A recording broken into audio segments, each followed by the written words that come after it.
They thought maybe it was just a phase and she would grow out of it, but Umuleka did not grow out of it. The older she got, the stronger her attraction to the mad people became. It was as if there was a magnet that drew her to them, a force that none of her grandparents could understand or break. Umuleka's teenage years were a struggle for her grandparents. They tried to stay her away from her strange fascination, but their efforts seemed futile as she got even more close to them.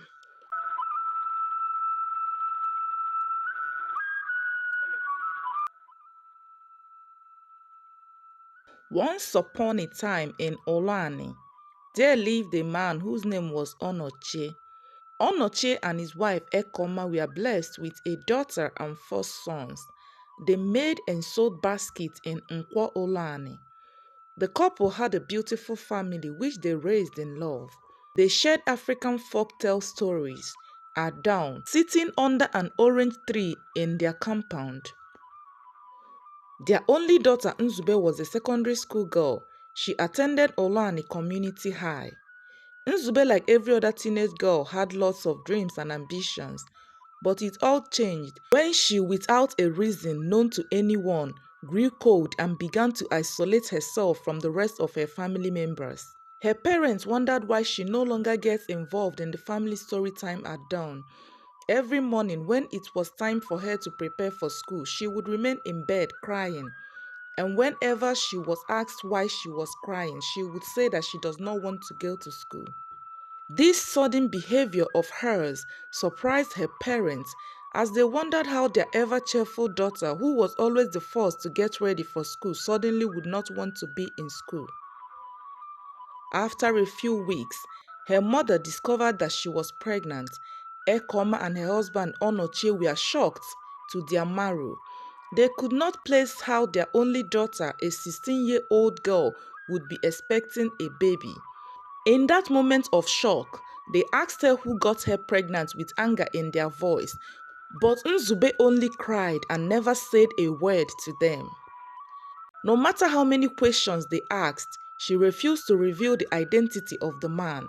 She only sobbed as her heart beat so fast. Onoche was a man of few words, but the disappointment and pain in his eyes were unmistakable. Onoche had always been proud of Nzube, who had hoped she would become a doctor one day. Nzube's parents were angry but did not abandon her. They continued to care for her, providing her with the support and love she needed. While they keep their ears and eyes on the ground, maybe they would hear or see clues of the person responsible for her pregnancy. Onoche was known in the village as a morally upright man, and Nzube's pregnancy was a slap to his face, as his neighbors were already passing hard judgment towards his parenting. Onoche and his wife Ekoma stood by and protected their child. They understood that she was already going through enough and never made hasty decisions out of anger. As the months passed and Nzube's belly grew bigger, they prepared for the arrival of the baby, even though they knew nothing about the father. They cared for her and hoped that one day she would open up and share her burden with them. On a cold, rainy Afomaki day, as the villagers walked under the rain carrying baskets of goods to be sold at the market, Nzube went into labor. And after long hours of labor pains, she bore a beautiful baby girl. Her parents were overjoyed with the birth of their first grandchild and hopeful that their daughter may now tell them what they've longed to know. But their joy and hope were cut short as their daughter died few hours after the delivery. They did everything they could to save her life, but she died. Before Nzube died, she whispered something to her parents, but they couldn't hear because the tension in the room was much. Onoche and his family were overwhelmed by grief.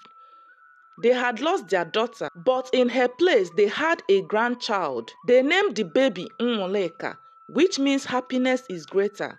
Onoche and Ekoma did everything in their power to ensure that Nwoleka had a happy childhood. They provided her with affection and everything she needed for her education. They hoped to give her a bright future which their daughter Nzube could not have. And as time went on and Nwoleka grew older, her behavior began to puzzle her grandparents. At the age of 10, she started exhibiting a strange fascination for mad people. Whenever they were out and she saw a mad person, whether male or female, Nwoleka would cry and insist on going to them. This her behavior baffled her grandparents, Mazi Onochie and his wife Ekoma, who often gave alms to insane people on the streets to appease Nwoleka. Ekoma, with her worry-etched face, would ask Onochie why she was so drawn to mad people, and Onochie would tell her that he does not know. They thought maybe it was just a phase and she would grow out of it, but Nwoleka did not grow out of it. The older she got, the stronger her attraction to the mad people became. It was as if there was a magnet that drew her to them, a force that none of her grandparents could understand or break. Nwoleka's teenage years were a struggle for her grandparents. They tried to stay her away from her strange fascination, but their efforts seemed futile as she got even more close to them. Nwoleka usually snuck out to spend time with a particular madman who lived in an abandoned hut in their neighborhood. And when asked, she would say that he understood her. Her family and the villagers couldn't comprehend why a beautiful young woman like her would be so drawn to someone whom the society had casted aside.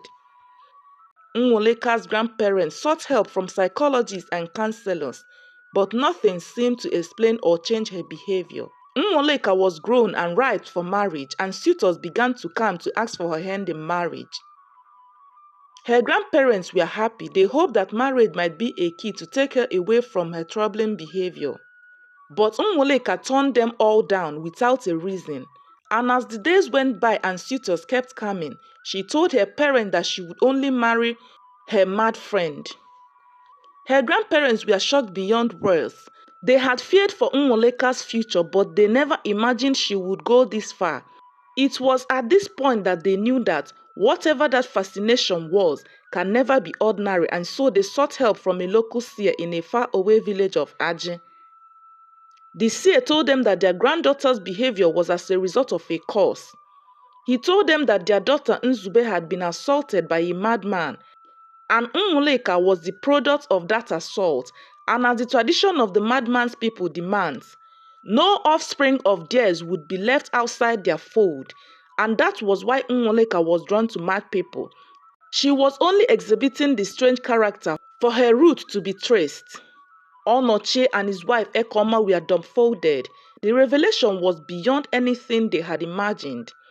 The seer told them that if they want to break the curse, they must find the family of the madman and tell them about their offspring Nwoleka, that all they need was for them to acknowledge Nwoleka as one of their own and break the spell.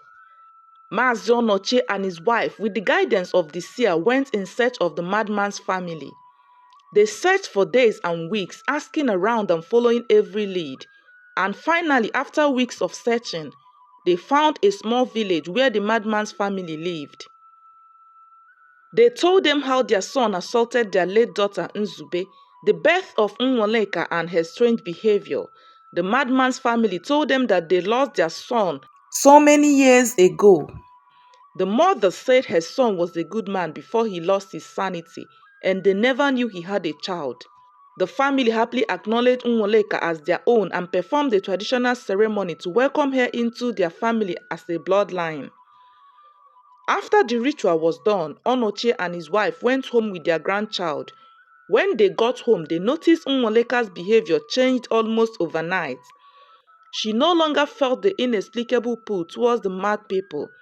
It was as if a fog had been lifted off her, and she could see the world clearly for the first time. Nwoleka apologized to her grandparents for all the pain and confusion she had caused. She began to live a normal life, made new friends, and later got married to a kind and understanding young man named Osita Demma. Onochie and his wife Ekoma felt a sense of fulfillment as they aged, knowing Nwoleka had things going on well for her in her marriage. Hello favorite one, thanks for listening to my stories. Your support means the world to me, and I couldn't do this without you. Your likes, comments and shares keep me motivated to create more stories. If you're new here, welcome to the channel. Don't forget to hit the like button, subscribe and turn on the post notification bell so you never miss out on any of my new stories. Thanks again and see you in the next story.